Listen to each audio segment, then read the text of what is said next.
For millions of people, Crowded House is just a one-hit wonder. There is freedom within. There is freedom within. Many see them as a band remembered for a single hit, but that's ignoring one of the most intense and underrated sagas in pop rock. Hey now, don't dream it's so. Something so strong to carry us away. Always take the weather with you everywhere you go. Fate has turned. On the surface, Crowded House looked like the perfect band. Brilliant melodies and a friendship that seemed unbreakable. But the reality was far more complicated. The truth is, they weren't inseparable friends. It was the lead singer firing the bassist in the middle of a tour, blaming him for his creative block. It was brother against brother, fighting for control of the band. And the darkest part, pressure so overwhelming that the drummer, the happiest soul in the group, ended up walking away. A decision that started a silent battle with depression, a countdown to a tragic end. How could the band that told us, "Don't dream it's over," see their own dream turn into such a real nightmare? In this video, we're going to uncover the full story of Crowded House. And if you love great stories from the music world, make sure to subscribe so you don't miss any new videos. To understand Crowded House, we need to talk about Split Enz, an art rock band formed in 1972 in New Zealand. Led by Tim Finn and Phil Judd, the group was a spectacle. Think of costumes, makeup, and a very theatrical progressive sound. For the New Zealand scene at that time, it was something radically different, but they stood out and became famous there. With a lump in the throat, I grab my coat. In 1977, the band's dynamic changed when Phil Judd left and Tim brought in his 19-year-old younger brother, Neil. Neil grew up idolizing his brother and brought a natural talent for pop, very different from the group's experimental sound. The change worked incredibly well. I Got You, written by Neil, was a success in 1980 and became Split Enz's biggest hit.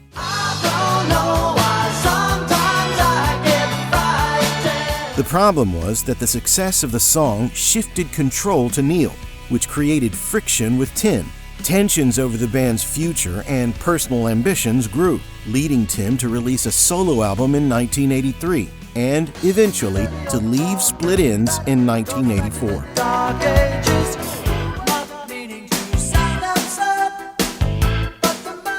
Neil then took over the band for one final album and a farewell tour, Ends with a Bang. During that tour, he and drummer Paul Hester decided to form a new band. The goal was to be the complete opposite of Split Enz, a simple, straightforward group that, as Neil put it, could fit in a single rental car. It was a break from the past to fully embrace pop, Neil Finn's greatest strength. In 1985, Melbourne became the birthplace of the new band. Neil and Paul teamed up with bassist Nick Seymour, a visual artist and brother of Mark, the lead singer of Hunters and Collectors. Nick went up to Neil at a party, bold and straightforward, and asked for an audition. The pair liked him, and he joined. With an additional guitarist, Craig Hooper, briefly in the lineup, the group started out as the Mullanes, Neil's middle name. With a contract signed with Capitol Records still in 1985, the trio moved to Los Angeles to record their first album. There, the label asked for a new name. They suggested Crowded House, an inside joke about the tiny house in the Hollywood Hills where they were living during the recordings. But unfortunately, the debut album, released in 1986, was an initial flop, with little promotion. The band was playing in small bars when, inexplicably, months later, the fourth single, Don't Dream It's Over, started getting airplay on radio and MTV. Neil said he wrote the song when he went to Tim's house in Melbourne. Paul was living there and had decided to invite a bunch of people over. Neil, however, was not in the mood to socialize at all, so he hid in the music room. He sat at his brother's piano, and the song simply came all at once. Something that, according to him, rarely happens and is usually a very good sign. He also revealed that deep down, the song was a private message to someone he felt was shutting themselves off from the world. Don't Dream It's Over became a phenomenon, reaching number 2 on the Billboard charts in the United States and number 1 in Canada. Boosted by the single, the album finally hit number 1 in Australia, almost a year after its release. The music video, with a nostalgic home vibe and Australian references like Vegemite, turned the song into an anthem for people far from home. When Something So Strong also became a hit, it was clear that they were anything but a one-hit wonder. Hey now, don't dream it's over. Something so strong to carry us away. Looking for wide open spaces high above the kitchen. Naturally, the pressure after the first album was immense. With self-deprecating humor, they even joked about calling the second record mediocre follow-up. Back to nothingness, like a week in the day. But 1988's Temple of Low Men was anything but mediocre. It was a very different, darker album, where Neil explored themes like disillusionment, betrayal, and the problems that come with fame. Despite the critical acclaim, Temple of Low Men performed significantly worse commercially in the US, while in Australia and Canada it was a considerable success. During the album tour, Neil, struggling with writer's block, fired bassist Nick Seymour, citing artistic differences. But behind the scenes, people said Neil was really blaming Nick for his own lack of inspiration. Paul and Nick often showed frustration with Neil's temper, as he dealt with the pressure of fame by becoming more reserved and focused. Fortunately, the fight didn't last long, and a month later, Nick was back in the band. Peace was restored, but the incident showed that the pressure was shaking the trio's friendship. The house had become crowded, not just with people, but with problems. After the Temple of Low Men tour, the band hit a crisis. Neil was exhausted, and to make things worse, the label hated the demos for the third album. Feeling stuck, he leaned on the side project he had with his brother Tim, called Finn Brothers. Realizing the songs from that project were actually very good, Neil asked to use them for Crowded House. Tim joked, "Only if I join the band." Neil took it seriously, and Crowded House became a quartet. The result of the brothers' collaboration was the album Woodface, released in 1991. The record features some of the strongest melodies of their entire career. Always take the weather with you everywhere you go. Fate has turned upon itself, and I'm moving. Here's my cup. It's only natural. I should want. While the album was a massive success in Europe, boosted by hits like Fall at Your Feet, 4 Seasons and One Day, and Weather With You, the US single was a complete disaster. The first single released there was Chocolate Cake, a satire, a jab at the excesses and superficiality of American culture, with lyrics like "the excess of fat on your American bones." As expected, the public hated it. They saw the band as arrogant, and the song was a misstep that basically killed their career in the US. To make things worse, having 2 brother leaders on stage proved impossible. Neil's way of performing was more relaxed, talking to the audience, relying on the spontaneous chemistry he had with Paul and Nick. Tim, on the other hand, coming from the theatrical school of Split Enz, preferred a more polished, rehearsed show. The clash of styles was obvious. Neil himself later said, "We'd established a way of performing that was not easy for Tim, given that he's a frontman through and through. It did upset the dynamic of the band a little bit, not through any fault of his. It was just the reality of the situation." Tim ended up feeling like a fish out of water and left the band. American musician Mark Hart, who had already been playing with them on tour as a support musician, ended up being promoted to official member. For the 4th album, they decided to isolate themselves in Karekare, a remote and wild beach in New Zealand, and brought in producer Youth, who was the bassist for the band Killing Joke, to help them find a new sound. The result was the 1993 album Together Alone, which many people consider the peak of their creativity. Clouds, they're crying on you, and the birds are up and everybody screams surprise.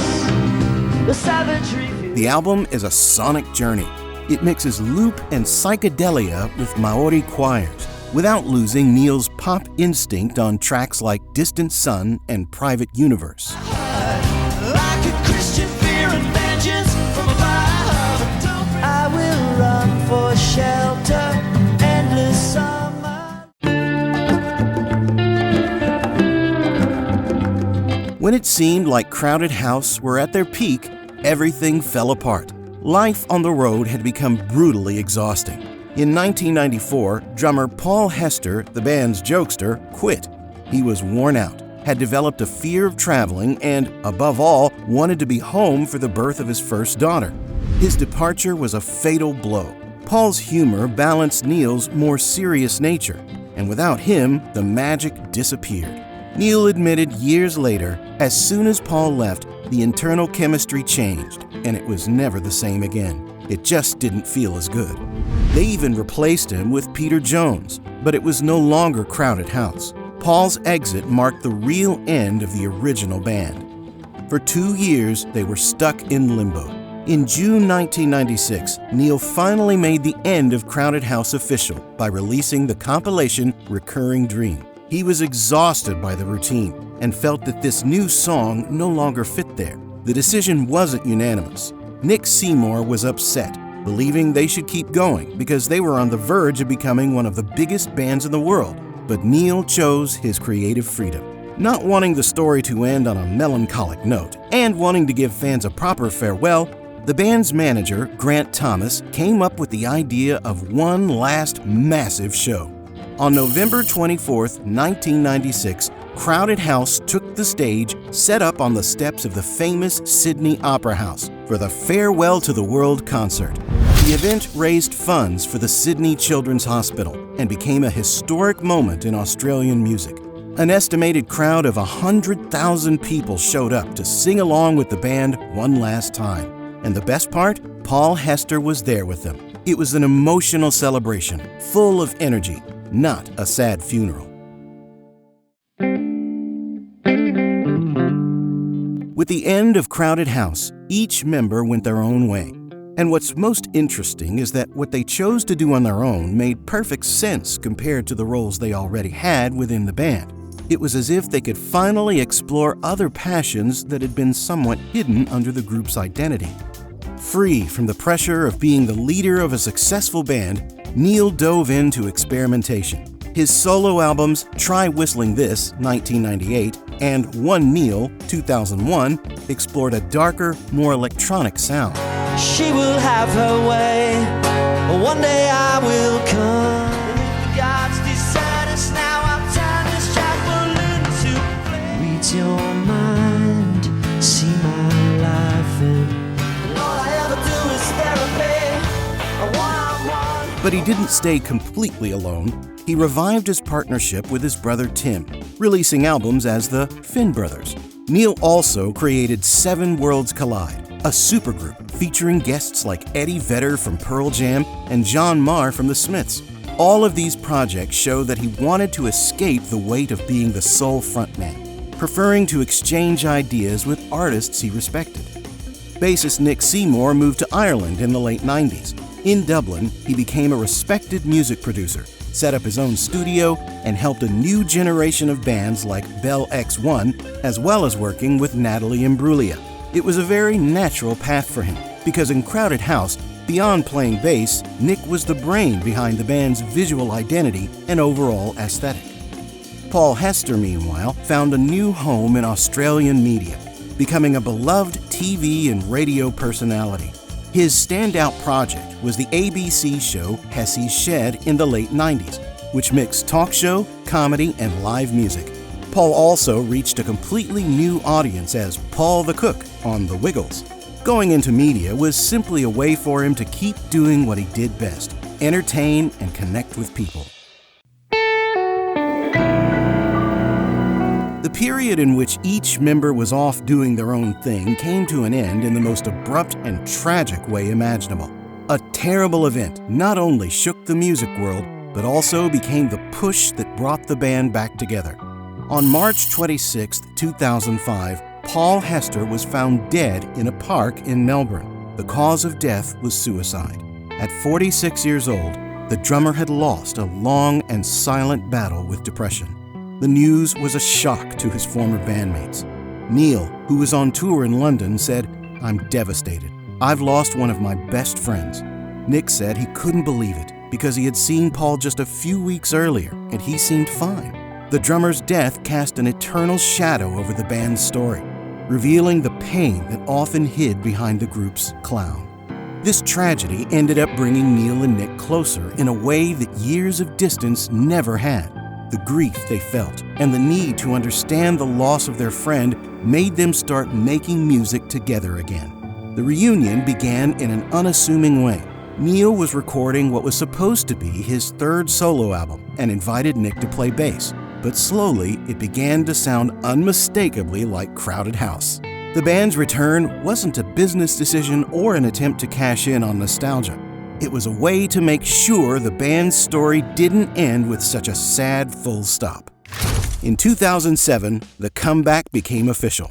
As for the difficult task of stepping into Paul Hester's place, they brought in American drummer Matt Sherrod. Crowded House was finally back. The first album of this new phase, Time on Earth, is deeply sad and melancholic. It's a direct tribute to Paul. Songs like English Trees and People Are Like Suns deal with loss, death, and the passing of time. 3 years later, Intriguer was released. This album was a step away from that shadow of sadness. Produced by Jim Scott, it's a more unified record, where the whole band seems to have worked more closely together. Songs like Saturday Sun and Isolation showed that they were willing to try new things, with fuller arrangements and more complex sounds. The band went on extensive tours for both albums and regained their reputation as an incredible live act.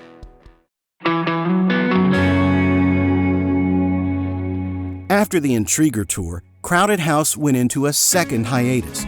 That period was only broken by one of the most unexpected twists in Neil Finn's career. He joined Fleetwood Mac, replacing guitarist Lindsey Buckingham. Going on tour with this legendary band gave Neil a new perspective.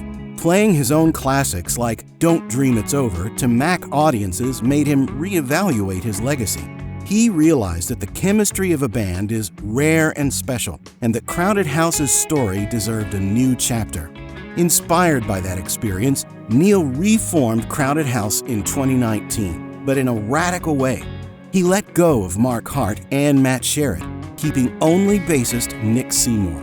For the vacant spots, he brought in his own family, his sons Liam on guitar and Elroy on drums. On top of that, he invited Mitchell Froom, producer of the first albums, now as the official keyboard player. Crowded House became a family affair. In 2001, they released Dreamers Are Waiting, and in 2004, Gravity Stairs. Today, Crowded House is more active than ever. This new version of the band represents the closing of a circle. It's Neil Finn's final attempt to create the most stable and personally meaningful version of the group. It's as if he were resolving his long and sometimes complicated relationship with the idea of being in a band by simply turning Crowded House into an extension of his own family. Hey now, don't dream. Did you enjoy the story of Crowded House? Which song from this band is your favorite? Drop it in the comments. And if you liked today's video, don't forget to leave your like and subscribe. Thank you so much for sticking with me until the end. And I'll see you in the next video with another great story from the world of music.